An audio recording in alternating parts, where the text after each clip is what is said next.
राम राम जी। राम जी का सेतु बनकर तैयार हो गया।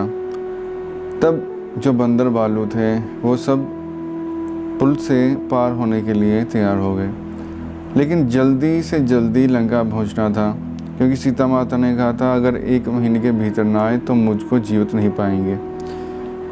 तब राम जी ने सोचा कि अगर इस पुल से इतने सारे बंदर भालुओं को लेकर जाएंगे तो काफ़ी समय लग जाएगा पार उतरने में, तो इनको जल्दी से पार उतारने के लिए कुछ लीला की जाए। तब राम जी जब पुल पर सबसे आगे चलने लगे, उनके पीछे सुग्रीव, अंगद, नल, नील, जामवंत जी सब थे, बाकी बंदर भालू भी पीछे आ रहे थे। तो जो समुद्री जीव थे, बड़ी बड़ी मछलियाँ, व्हेल मछलियाँ, मगरमच्छ, बहुत बड़े बड़े जीव वो दोनों ही तरफ झुंड के झुंड बनाकर राम जी को देखने के लिए आ गए। राम जी की सुंदरता कोटि कोटि कामदेवों से भी ज़्यादा थी।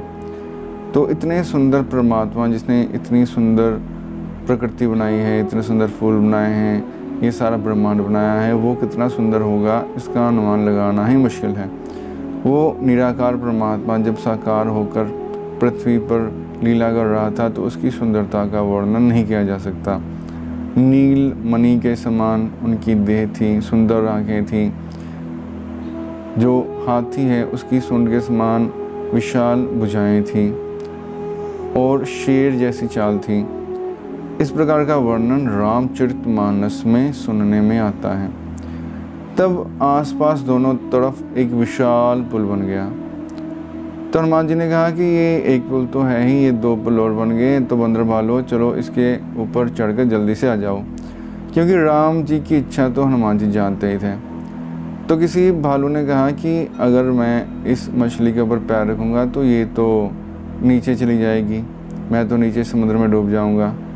तो हनुमान जी ने कहा कि पैर रख कर देखो तो सही, अगर डूबने लगे तो मैं बचा लूँगा।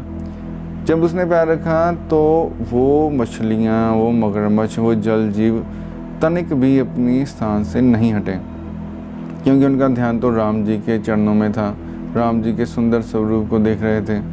तो वो टस से मस कैसे हो सकते थे। जिस रूप को देखने के लिए ऋषि मुनि हजारों वर्षों तक तपस्या करते हैं, तब भी कोई मुनि ही परमात्मा के दर्शन कर पाता है। वो दुर्लभ दर्शन उन जीवों को हो रहे थे, तो वो कैसे इस मौके को गवा सकते थे। तो जो बाकी भालू बंदर थे वो जल जीवों द्वारा निर्मित पुल से पार हो गए। तो एक सवाल ये भी आता है कि अगर कोई पूछे कि अगर जल जीवों के पुल का निर्माण ही करना था तो राम जी ने इतने बड़े सेतु का निर्माण क्यों करवाया। पत्थर, पेड़ सबका इस्तेमाल हुआ, इतनी मेहनत लगी, तो इसकी आवश्यकता क्या थी। तो इसका जवाब ये है कि राम जी ने जो जल जीवों का पुल बनाया वो पत्थरों के पुल पर खड़े होकर ही बनाया।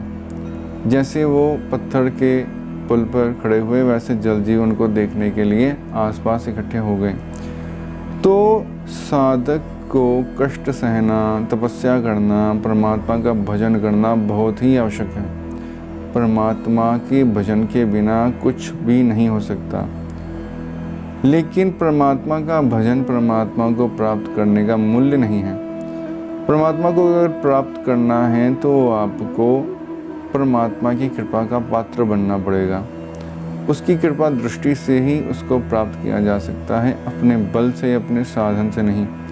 लेकिन साधन और बल ज़रूरी है ताकि हमारा मन स्वच्छ हो और वो परमात्मा हमारे मन में आ सके। इसलिए जो पत्थरों से निर्मित राम सेतु था वो भी ज़रूरी था, और जल जीवों से निर्मित जो सेतु था जो राम जी की कृपा से बना था वो भी ज़रूरी था। दोनों ही ज़रूरी हैं, लेकिन साधक को तप करना, जप करना, परमात्मा के प्रति प्रेम भाव रखना, अखंड अनन्य भक्ति करना बहुत ज़रूरी है। इसके बिना परमात्मा की प्राप्ति नहीं हो सकती। धन्यवाद।